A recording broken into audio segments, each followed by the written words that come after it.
ഇവിടെ ഘർ വാപ്പസി ഒരു പുസ്തകത്തിന്റെ പ്രകാശനം നടന്നു. അത് നിരന്തരം നടന്നുകൊണ്ടിരിക്കുന്നതാണ്. അത് കൺവെർഷൻ അല്ല, അത് റീകൺവെർഷൻ അല്ല, മറിച്ച് അത് ഡീ കൺവെർഷനാണ്.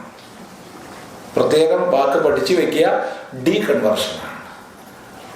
ആരും അതുകൊണ്ട് കൺവെർഷൻ എന്ന് പറയരുത്, റീകൺവെർഷൻ എന്നും പറയരുത്, ഡീ കൺവെർഷനാണ്.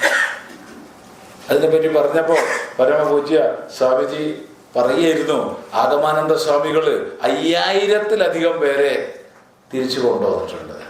അതിന് പൂജാ കർമ്മങ്ങളൊക്കെ ചെയ്തു കൊടുത്തത് ഞാനായിരുന്നു എന്ന് സ്വാമിജി സ്വപ്രഭാനന്ദ സ്വാമികള് എന്നോട് പതുക്കെ ചെവി പറഞ്ഞു. അതൊരു അഭിമാനമുള്ള വാർത്തയായതുകൊണ്ടാണ് നിങ്ങളെ അറിയിച്ചത്. ആഗമാനന്ദ സ്വാമികൾ മാത്രം 5000-ഓളം പേരെ കൊണ്ടുവന്നിട്ടുണ്ട്.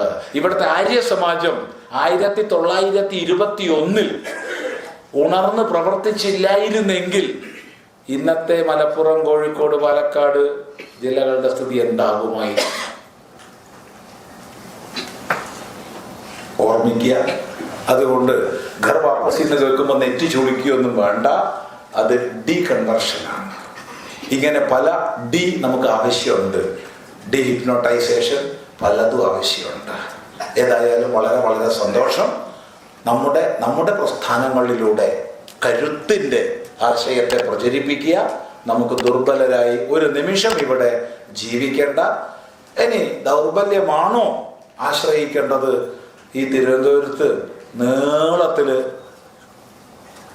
കടലുണ്ട്, പോവുക ഒറ്റ ചാട്ടലാണ്.